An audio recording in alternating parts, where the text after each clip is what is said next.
ಬ್ರಹ್ಮಶ್ರೀ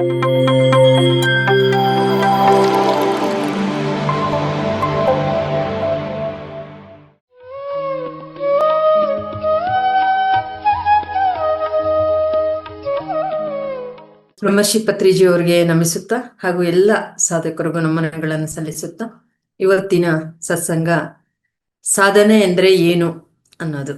ಸಾಧನೆ ಅಂದ್ರೆ ಸತ್ಯದ ಜೊತೆ ನಿರಂತರ. ಸತ್ಯ ಅಂದ್ರೆ ಏನು ಅಂದ್ರೆ ಶಾಶ್ವತವಾಗಿರೋದು, ನಿತ್ಯವಾಗಿರೋದು ಸತ್ಯ ಅಂತ. ಸೊ ಹಾಗಾಗಿ ಇಲ್ಲಿ ಉಸಿರಾಟ ಅಲ್ಲ ಅನ್ನೋದು ಒಂದು ಸ್ಪಷ್ಟತೆ ಬಂತ. Yes madam. ಒಂದೊಂದು ಪದನು ನಾವು ಗಮನಿಸ್ಕೊಂಡಿಲ್ಲ ಅಂದ್ರೆ ಮಿಸ್ ಆಗ್ಬಿಡ್ತೀವಿ ನೋಡಿ. ನಾನು ಶಾಶ್ವತ ನಿರಂತರ ಅಂತ ಹೇಳ್ದೆ ಅಲ್ವಾ, ಶಾಶ್ವತ ಹೇಳಿಲ್ಲ, ನಿರಂತರ ಅಂದ್ರೆ ಸತ್ಯದ ಜೊತೆ ಪ್ರಯಾಣ ಅಂತಂದೆ. ಯಾವಾಗ ದಿನಕ್ಕೊಂದ್ಸತಿನ 2 ಸಲ ಅಂದ್ರೆ ಅಲ್ಲ, ನಿರಂತರ ಅಂತ ಹೇಳಿದ್ರೆ.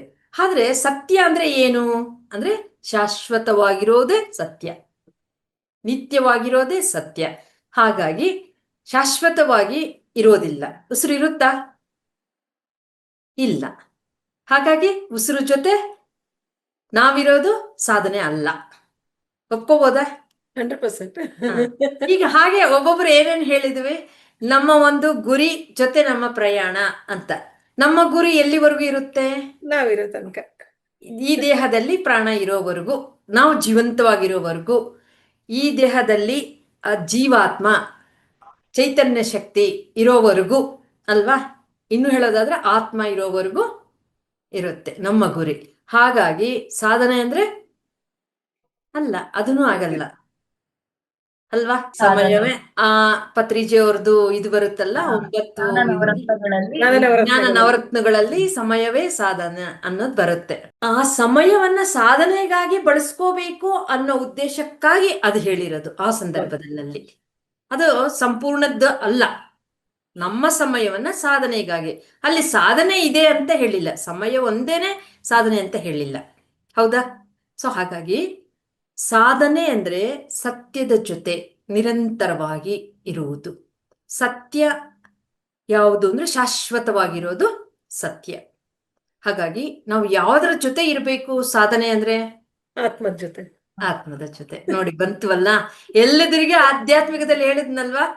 ಪ್ರಾಪಂಚಿಕದಲ್ಲಿ ಅಮ್ಮ ಅಂತ ಹೇಗೆ ಹೇಳ್ತೀವೋ, ಆಧ್ಯಾತ್ಮಿಕದಲ್ಲಿ ಎಲ್ಲದಕ್ಕೂ ಮೊದಲು ಆತ್ಮನೇ ಬರೋದು. ಹಾಗಾಗಿ ನಾವೆಷ್ಟೆಲ್ಲ ಎಲ್ಲಾ ಕಡೆ ಹೋಗಿ ಬಂದ್ರು ಸಹ, ಏನೆಲ್ಲಾ ತಿಳ್ಕೊಂಡ್ರು, ಆತ್ಮ ಅಂದ್ರೆ ಏನ್ ತಿಳ್ಕೊಂಡ್ವಿ ನಾವು ಕಳೆದ 3 ದಿನಗಳಿಂದ? ಚೈತನ್ಯ ಶಕ್ತಿ, ಪ್ರಜ್ಞೆ ಮತ್ತೆ ವಿವೇಕ ಅನ್ನೋದು ತಿಳ್ಕೊಂಡ್ವಿ. ಸೊ ಹಾಗಾಗಿ ಸಾಧನೆ ಅಂದ್ರೆ ನಿರಂತರವಾಗಿ ಇದರ ಜೊತೆ ಇರುವುದೇ ಸಾಧನೆ. ನೋಡಿ, ನೀವೇನೆಲ್ಲ ಮಾಡಿ ಒಂದಲ್ಲ ಒಂದು, ಈಗ ಉಸಿರಾಟವನ್ನ ಗಮನಿಸೋದು ಅಂತ ಹೇಳಿದ್ರಿ ನೀವು. ಆ ಉಸಿರಾಟವನ್ನ ಗಮನಿಸೋದು ಎಲ್ಲಿವರೆಗೂ, ಅದು ಎಲ್ಲಿಗೆ ಕರ್ಕೊಂಡು ಹೋಗ್ಬೇಕು ನಮ್ಮನ್ನ? ಗಮನಿಸೋದು ಪದ್ಧತಿ ಸಾಧನೆ ಅಂತ ಎಲ್ಲೂ ಮೆನ್ಷನ್ ಮಾಡಿಲ್ಲ. ನಾವು ಅನ್ಕೊಂತಿದೀವಿ ಅಷ್ಟೇ ಅಲ್ವಾ. ಸ್ವಾಧ್ಯಾಯ ಸಾಧನೆ ಅಂತ ಅನ್ಕೊಂತಿದ್ವಿ.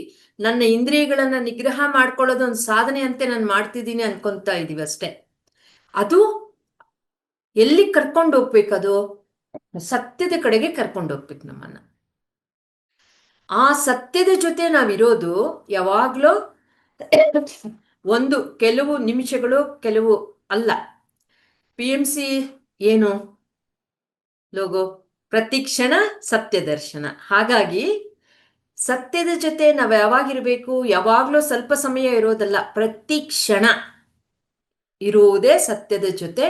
ಸತ್ಯ ಅಂದ್ರೆ ಶಾಶ್ವತವಾಗಿರೋದು, ಶಾಶ್ವತವಾಗಿರೋದರ ಜೊತೆ ಪ್ರತಿಕ್ಷಣವೂ ಇರುವುದೇ ಸಾಧನೆ ಅಂದ್ರೆ. ಹಾಕ್ಕೋಬೋದಾ? ಅದಕ್ಕೆ ನಾವು ಹಲವಾರು ಮಾರ್ಗಗಳನ್ನ ಆರಿಸ್ಕೊಂಡಿದ್ವಿ. ಒಬ್ಬರು ಆನಾಪಾನಸತಿ ಧ್ಯಾನ, ಒಬ್ಬರು ಪ್ರಕೃತಿಯನ್ನು ಗಮನಿಸೋದು, ಒಬ್ಬರು ನಮ್ಮನ್ನೇ ನಾವು ವಾಚ್ ಮಾಡೋದು ಅನ್ನೋದು, ಸಾಕ್ಷಿ ಭಾವದಿಂದ ಇರೋದು ಅನ್ನೋದು, ಇದೆಲ್ಲವೂ ಹಲವಾರು ಸ್ವಾಧ್ಯಾಯದ ಮೂಲಕ ಹೋಗ್ತೀವಿ ಅನ್ನೋದು. ಹಲವಾರು ಹೆಸರುಗಳು ಏನೇ ಇರ್ಬೋದು, ಏನೇ ಸಾಧನೆಗಳಿರ್ಬೋದು, ಇದೆಲ್ಲ ಪದ್ಧತಿಗಳು, ಪ್ರೊಸೀಜರ್ಸ್ ಅಷ್ಟೇ ಇದೆಲ್ಲ. ಅದು ಎಲ್ಲಿಗೆ ನಮ್ಮನ್ನ ಕರ್ಕೊಂಡು ಹೋಗ್ಬೇಕು ಎಲ್ಲವೂ ಅಂದ್ರೆ ಪ್ರತಿಕ್ಷಣ ಸತ್ಯದ ಜೊತೆ ಇರುವುದಕ್ಕೆ, ಶಾಶ್ವತವಾಗಿ ಯಾವುದಿದೆಯೋ ಅದರೊಂದಿಗೆ ನಾವಿರೋದಕ್ಕೆ ಪ್ರಯತ್ನ ಮಾಡ್ತಿರ್ತೀವಲ್ವ, ಅದೇ ಸಾಧನೆ ಅಂದ್ರೆ. ಬೇರೆ ಇನ್ನೇನು ಇಲ್ಲ. ನಾವು ಅದು ಸರಿಯಾಗಿ ಸ್ಪಷ್ಟವಾಗಿ ತಿಳ್ಕೊಳ್ತೀರಾ ಒಂದೊಂದಕ್ಕೆ ಅಲ್ಲೇ ಅನ್ಕೊಂತಿದ್ವಿ. ಈಗ ಉಸಿರಾಟದ ಮೇಲೆ ಗಮನ, ಆನಾಪಾನ ಸತಿ ಅಂದ್ರೆ ನಮ್ಮಲ್ಲಿ ಎಲ್ಲಿಗೆ ಕರ್ಕೊಂಡು ಹೋಗುತ್ತೆ ಅದು? ಆತ್ಮದ ಕಡೆಗೇನೆ ಅಲ್ವಾ? ಶಾಶ್ವತವಾಗಿರೋದ್ ಕಡೆಗೆ ಅಲ್ವಾ? ಏನ್ ಮಾಡ್ತೀವಿ? ಆಲೋಚನೆಗಳು ಬರುತ್ತೆ, ಆಲೋಚನೆಗಳ ಜೊತೆ ಇರಬಾರದು ಅಂತ ಉಸಿರಾಟವನ್ನು ಗಮನಿಸ್ತೀವಿ. ಆ ಉಸಿರಾಟವನ್ನ ಗಮನಿಸ್ತಾ ಗಮನಿಸ್ತಾ ಏನಾಗುತ್ತೆ? ಆಲೋಚನೆಗಳ ಸಂಖ್ಯೆ ಕಡಿಮೆ ಆಗುತ್ತೆ. ಅಂದ್ರೆ ಮನಸ್ಸು ಅನ್ನೋದು ಕರಗೋಗುತ್ತೆ, ಅಲ್ಲಿ ಮನಸ್ಸಿರೋದಿಲ್ಲ. ಹಾಗೆ ಮುಂದುವರಿತಾ ನಾನು ಕೂತಿದ್ದೀನಿ ಅನ್ನೋ ಭಾವನೆನೂ ಇರೋದಿಲ್ಲ, ದೇಹ ಭಾವನೆನೂ ಇರೋದಿಲ್ಲ. ದೇಹ ಇಲ್ಲ, ಮನಸ್ಸಿಲ್ಲ ಅಂದಾಗ ಬುದ್ಧಿ ಇರುತ್ತಲ್ಲಿ. ಅದರ ಪ್ರಭಾವ ಏನಿದ್ರೂ ಮೈನ್ಯೂಟ್ ಅಲ್ಲಿ ಇರುತ್ತೆ, ಅದೇನು ಆಕ್ಟಿವ್ ಆಗಿರೋದಿಲ್ಲ ಅಲ್ವಾ? ಸೊ ಹಾಗಾಗಿ ದೇಹ, ಮನಸ್ಸು, ಬುದ್ಧಿ ಆಯ್ತು. ಇನ್ನು ಉಳಿದಿರೋದೇನು? ಈ ಮೂರು ಆಬ್ಸೆಂಟ್ ಆಗಿದೆ ಅಂದ್ರೆ ಆತ್ಮ. ಸೊ ನಮ್ಮ ಪ್ರಯತ್ನ ಏನು?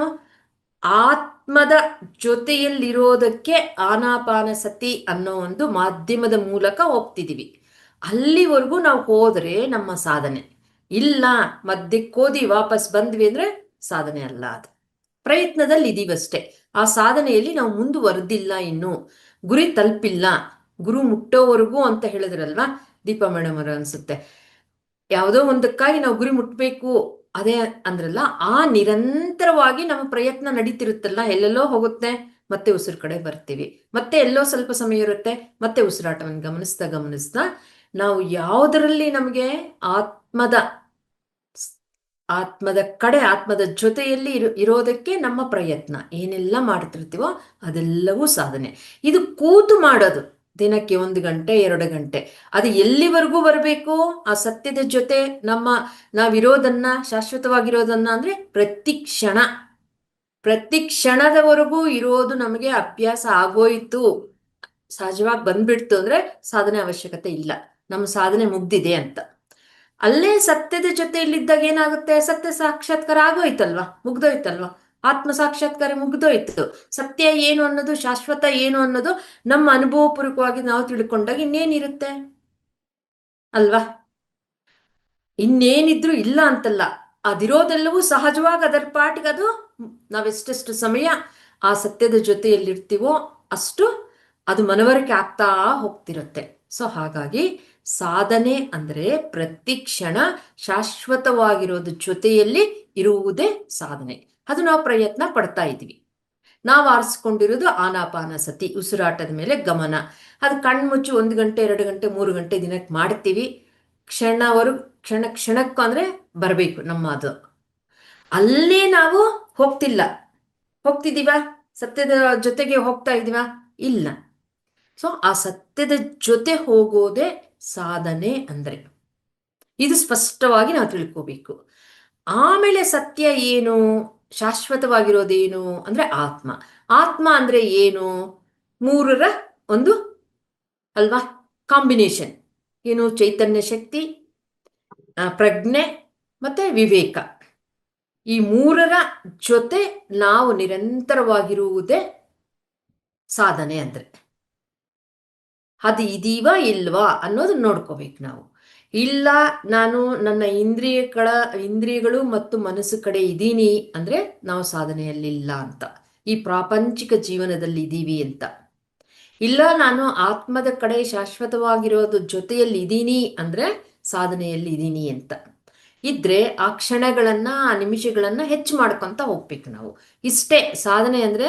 ಪ್ಯಾರಾಮೀಟರ್ ಏನು ನಮಗೆ ಅಂದ್ರೆ ಇಷ್ಟೇ: ಸತ್ಯದ ಜೊತೆಯಲ್ಲಿದ್ದೀನ, ಅಸತ್ಯದ ಜೊತೆಯಲ್ಲಿದ್ದೀನ, ಶಾಶ್ವತದ ಜೊತೆ ಇದ್ದೀನ, ತಾತ್ಕಾಲಿಕವಾಗಿರೋದು ಅಶಾಶ್ವತವಾಗಿರೋದ್ ಜೊತೆಯಲ್ಲಿದ್ದೀನ ಅನ್ನೋದನ್ನ ಗಮನಿಸ್ತಾ ನಾವು ಈ ಶಾಶ್ವತದ ಕಡೆಗೆ ನಮ್ಮ ಒಂದು ತಿರುಗಬೇಕು ನಾವು, ಈ ಕಡೆ. ಅದು ಸಾಧನೆ. ಆ ಸಾಧನೆ ಮಾಡೋದೇ ಇದು. ಆವಾಗ ನಮಗೆ ಪ್ರತಿಯೊಂದೂ ನಾವೇನು ಚೈತನ್ಯ ಶಕ್ತಿಯಿಂದ ನಾನು ಜೀವನ ಮಾಡ್ತಿದ್ದೀನಿ, ಈ ಚೈತನ್ಯ, ಪ್ರಜ್ಞೆ, ವಿವೇಕ ಅನ್ನೋದು ನಮಗೆ ಬೈ ಬರ್ತ್ ಅಂದ್ರೆ, ಇದು ಆ ಒಂದು ಪರಮಾತ್ಮನ, ಏನು ನಾವು ಭಗವಂತ ಅಂತೀವೋ, ವಿಶ್ವಾತ್ಮ ಅಂತೀವೋ, ಪರಮಾತ್ಮ ಅಂತೀವೋ, ಆಲ್ಮೈಟಿ ಅಂತೀವೋ, ಹೆಸರು ಏನಾದ್ರೂ ಇಟ್ಕೊಳ್ಳಿ, ಒಟ್ಟಲ್ಲಿ ಈ ಸೃಷ್ಟಿಕರ್ತನ ಒಂದು ಅಂಶ ನಮ್ಮಲ್ಲಿದೆಯಲ್ಲ. ನಾವು ಪಾಯಿಂಟ್ ಅಂತ ಅಂದಿವಲ್ಲ ಸೋಲ್ ಅಂದಾಗ ಹಿಂದಿನ ಒಂದು ಕ್ಲಾಸಲ್ಲಿ, ಆ ಡಾಟ್ ಅಲ್ಲಿ ಏನಿದೆ ಅಂದ್ರೆ ಈ 3 ಇದೆ: ಕಾನ್ಷಿಯಸ್ನೆಸ್, ಎನರ್ಜಿ ಅಂಡ್ ವಿಸ್ಡಮ್ ಅನ್ನೋದಿದೆ. ಹಾಗಾಗಿ ಆ ನಮ್ಮಲ್ಲಿರೋದನ್ನ ಬಳಸ್ಕೊಂಡು ನಾವು ಜೀವನ ಮಾಡ್ಬೇಕಷ್ಟೆ. ಹೀಗೆ ನಾವು ಅದ್ರ ಇದೆ ಅನ್ನೋದೇ ಗಮನಕ್ಕೆ ಬಂದಿಲ್ಲ, ಇದ್ರೂ ಅದನ್ನ ಬಳಸ್ತಾ ಇಲ್ಲ, ಬಳಸೋದು ಯೂಸ್ ಮಾಡ್ತಿಲ್ಲ ನಾವು ಅದನ್ನ. ಏನಿದ್ರು ಬುದ್ಧಿವರೆಗೂ ಅಂದ್ರೆ ಇಷ್ಟು ನಮ್ಮ ಇಂದ್ರಿಯಗಳ ಮೂಲಕ ನಾವೇನೆಲ್ಲ ಸಂಪಾದನೆ ಮಾಡಿರ್ತೀವೋ ಜ್ಞಾನ, ನಾಲೆಡ್ಜ್, ಅದು ಮಾತ್ರ ಬಳಸ್ತಾ ಜೀವನ ಮಾಡ್ತಿದೀವಿ. ಹಾಗಾಗಿ ನಾವು ಮೈಂಡ್ ಜೊತೆಯಲ್ಲೆಲ್ಲ ಮಾಡಬೇಕಿರೋದು, ಸೋಲ್ ಜೊತೆಯಲ್ಲಿ ನಮ್ಮ ಪ್ರಯಾಣ ಮುಂದುವರಿಬೇಕು. ಅದು ಪರ್ಮನೆಂಟ್, ಇದು ಟೆಂಪರವರಿ. ಸೊ ಹಾಗಾಗಿ ಇದು ಸಾಧನೆ ಅಂದ್ರೆ ಇಷ್ಟೇ. ನಾನು ಈ ಕಡೆ ಇದ್ದೀನ, ಆ ಕಡೆ ಇದ್ದೀನ, ಈ ನಿಮಿಷ ಈಗ ನಾವು ಕೇಳಿಸ್ಕೊಂತ ಇದ್ದೀವಿ, ನಾನು ಹೇಳ್ತಾ ಇದ್ದೀನಿ ಅಂದ್ರೆ ನಾನು ಸೋಲಿಂದ ಆ ಮಾತುಗಳು ಬರ್ತಿದೀಯಾ, ನಾನು ಆಲಿಸ್ಕೊಳ್ಳೋವಾಗ ಎಲ್ಲಿ ನನ್ನ ಮನಸ್ಸೆಲ್ಲಿದೆ ಅನ್ನೋದನ್ನ ನೋಡ್ಕೊಂತ ಇದ್ದಾಗ ನಮ್ಗೆ ಗೊತ್ತಾಗುತ್ತೆ ನಾನು ಮೈಂಡ್ ಲೆವೆಲ್ ಅಲ್ಲಿ ಇದ್ದೀನಾ ಇಲ್ಲ ಇನ್ನೂ ಆಳಕ್ಕೆ ಹೋಗಿದ್ದೀನಾ ಅನ್ನೋದು. ಇದೇ ಸಾಧನೆ ಅಂದ್ರೆ, ಬೇರೆ ಏನಿಲ್ಲ. ಈ ತರ ಮಾಡ್ತಾ ಮಾಡ್ತಾ ಮಾಡ್ತಾ ಹೋದಾಗ ನಾವು ನಮ್ಮಲ್ಲಿರ್ತಕ್ಕಂತಹ ಏನು ಈ ಚೈತನ್ಯ ಶಕ್ತಿ, ಪ್ರಜ್ಞೆ ಮತ್ತು ವಿವೇಕದಿಂದ ಜೀವನ ಮಾಡೋದು ಪ್ರಾರಂಭ ಆಗುತ್ತೆ. ಅದ್ರ ಕಡೆನೆ ನಾವು ಹೋಗಿಲ್ಲ ಅಂದ್ರೆ ಅದು ಹೇಗೆ ನಾವು ಬಳಸಕ್ಕಾಗತ್ತೆ? ನಾವು ಒಂದು ಆತ್ಮ ನಮ್ಮ ದೇಹದಲ್ಲಿ ಎಲ್ಲಿದೆ ಅಂದಾಗ ಒಂದು ಉದಾಹರಣೆ ನೋಡಿದ್ವಿ. ನಮ್ಮ ಮನೆಯಲ್ಲಿ ಎಲ್ಲ ಕಡೆ ಎಲೆಕ್ಟ್ರಿಸಿಟಿ ವೈರಿಂಗ್ ಆಗಿರುತ್ತೆ, ಯಾವುದಕ್ಕೆ ಬೇಕು ನಾವು ಮಿಕ್ಸಿ, ಟಿವಿ, ಫ್ರಿಜ್ಜು ಇದೆಲ್ಲ ಬಳಸ್ತೀವಿ ಅಂತ. ಹಾಗಾಗಿ ಎಲ್ಲ ಕಡೆ ಇದೆ ನಮಗೆ. ಅದು ನಾವೇನ್ ಮಾಡ್ಬೇಕು, ಜಸ್ಟ್ ಈಗ ಪ್ಲಗ್ ಇನ್ ಮಾಡ್ಬೇಕಷ್ಟೆ, ಪ್ಲಗ್ ಇಡ್ಬೇಕಷ್ಟೆ, ಎಲ್ಲ ರೆಡಿ ಇದೆ. ನಾವು ನಮ್ಮನ್ನ ಸೃಷ್ಟಿ ಮಾಡುವಾಗಲೇ ಆ ಚೈತನ್ಯ ಶಕ್ತಿಯನ್ನ, ಈ ವಿವೇಕವನ್ನ ಮತ್ತು ಪ್ರಜ್ಞೆಯನ್ನ ಇಟ್ಟು ನಮ್ಮನ್ನ ಸೃಷ್ಟಿಯಾಗಿರೋದು. ಹಾಗೆ ಏನ್ ಕಳಿಸಿಲ್ಲ ನಮ್ಗೆ. ಮತ್ತೆ ಅದರ ಇರೋದನ್ನ ಹೇಗೆ ನಮ್ಮ ಡೇ ಟು ಡೇ ನಮ್ಮ ಕೆಲಸಗಳಿಗೆ ಬಳಸ್ಕೋಬೇಕು ಅಂತಲೂ ಸಹ ನಮ್ಗೆ ಟೂಲ್ಸ್ ಕೊಟ್ಟಿದ್ದಾರೆ. ಪಂಚೇಂದ್ರಿಯಗಳು ಇದೆಯಾ ಇಲ್ವಾ ನಮ್ಗೆ? ಕಣ್ಣು, ಕಿವಿ, ಮೂಗು, ಮನಸ್ಸು ಇದೆಲ್ಲ ಇದೆಯಾ ಇಲ್ವಾ? ಅಂತರಿಂದ್ರಿಯ ಪಂಚೇಂದ್ರಿಯಗಳೆಲ್ಲ ಇದೆಯಲ್ಲ, ಜ್ಞಾನೇಂದ್ರಿಯಗಳೆಲ್ಲ ಇದೆಯಲ್ಲ.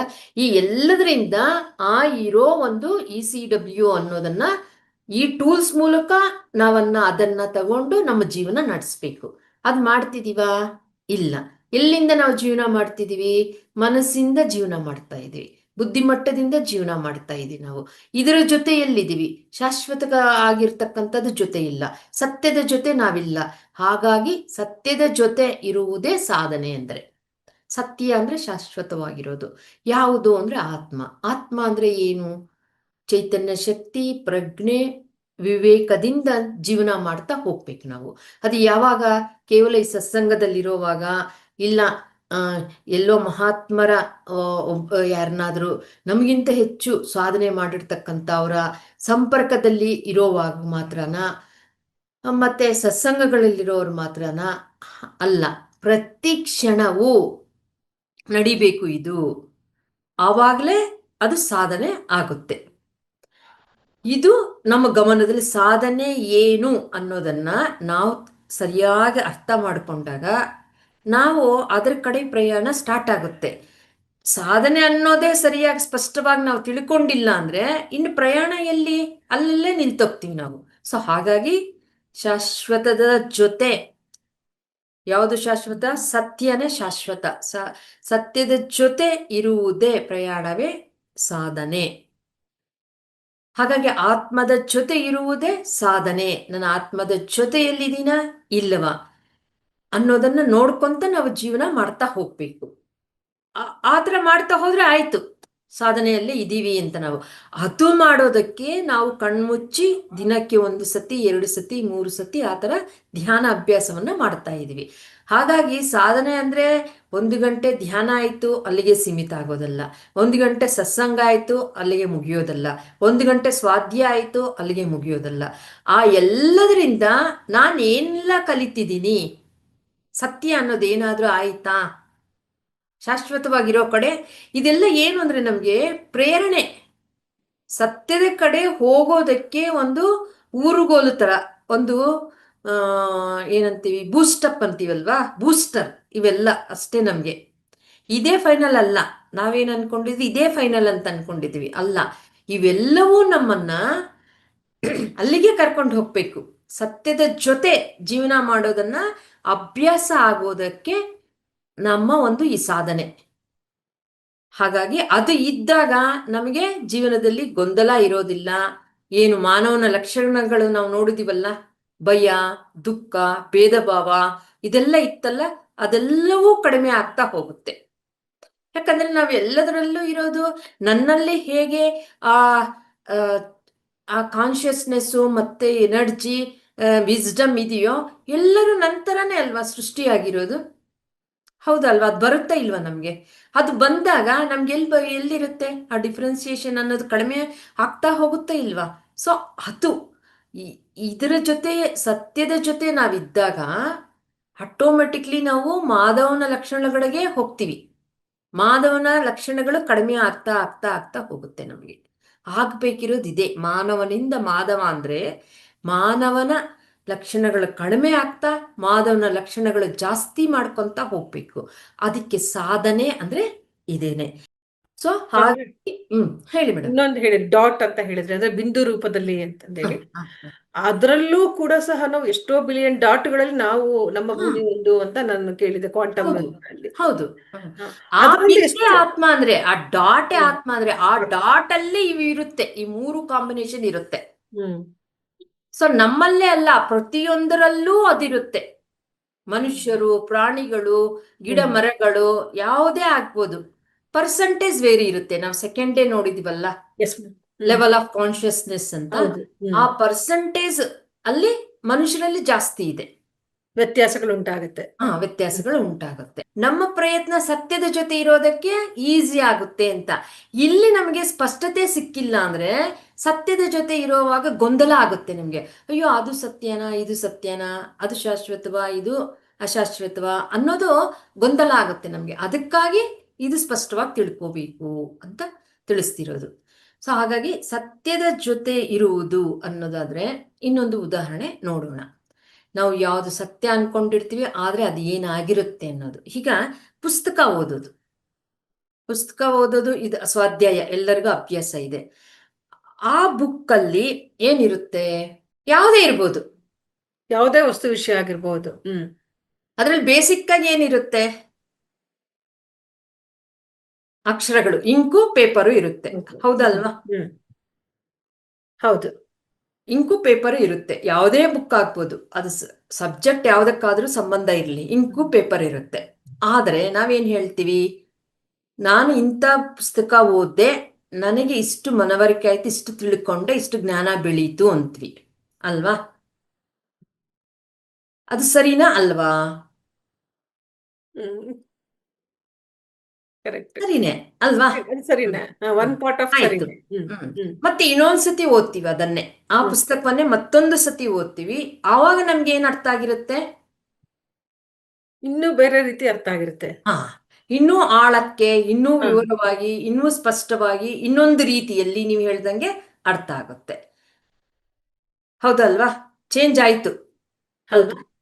ಈಗ ಪುಸ್ತಕ ಓದೋದು ನಾವು ಶಾಶ್ವತದ ಜೊತೆಯಲ್ಲಿದ್ದೀವ, ಅಶಾಶ್ವತದ ಜೊತೆಯಲ್ಲಿದ್ದೀವ? ಶಾಶ್ವತ ಜೊತೆಯಲ್ಲಿದ್ದೀವಿ. ಶಾಶ್ವತ ಜೊತೆಯಲ್ಲಿದ್ದೀವಿ. ಶಾಶ್ವತ ಜೊತೆ.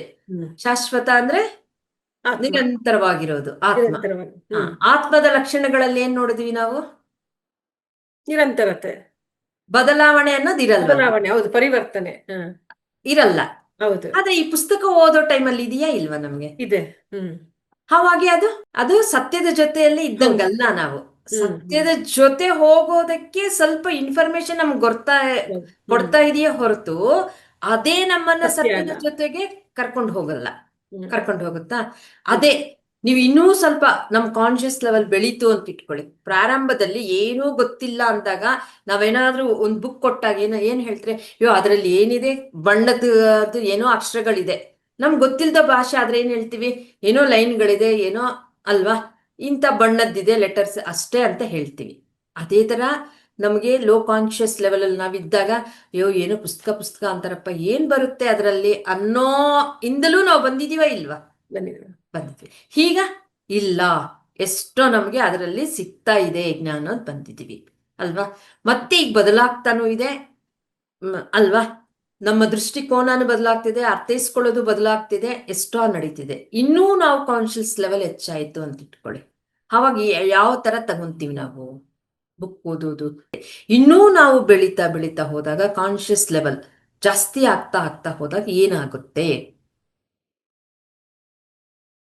ಏನ್ ಮನವರಿಕೆ ಆಗುತ್ತೆ ನಮಗೆ? ಏನಾಗುತ್ತಂದ್ರೆ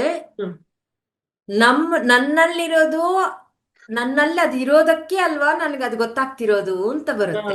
ಹೌದಾ ಅಲ್ವಾ? ಈ ಅನುಭವ ಬಂದಿರುತ್ತೆ ಅಲ್ವಾ? ಹಾಗಾಗಿ ಈ ಪಾಯಿಂಟ್ ಅರ್ಥ ಯಾರಿಗಾದ್ರೂ ಆಗಿಲ್ಲ ಅಂದ್ರೆ ದಯವಿಟ್ಟು ಕೇಳಿ, ಪರವಾಗಿಲ್ಲ.